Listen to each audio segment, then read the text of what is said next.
Ganito pala si Matteo Guidicelli netong Valentine's Day. Narito at panoorin natin.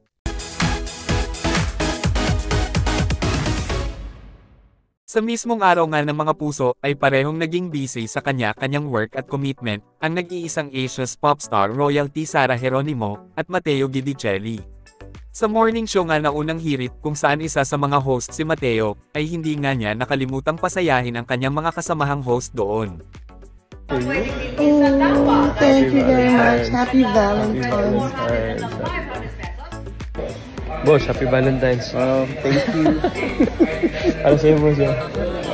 Sweet, salamat din. Happy Valentine's sa lahat. Enjoy your Valentine's Day celebration. Ito, para sa'yo. Exchange gift sa'yo. Ano yung gift natin dyan? Ito wala abyo. Abyo. Wow. At makikita nga din natin na tinanong siya ni Sir Jose Marichan kung ano ang kanyang plano para sa Valentine's Day. How are you going to spend Valentine's Day today?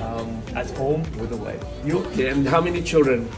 Hopefully many, but not yet. We're still trying. Well, you can catch up. Yes, ito. I have 9 grandchildren.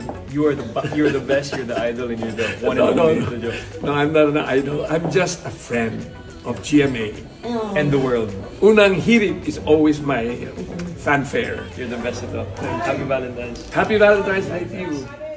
Kayo, anong masasabi nyo tungkol dito? Just comment down below. Thank you for watching and see you on my next one.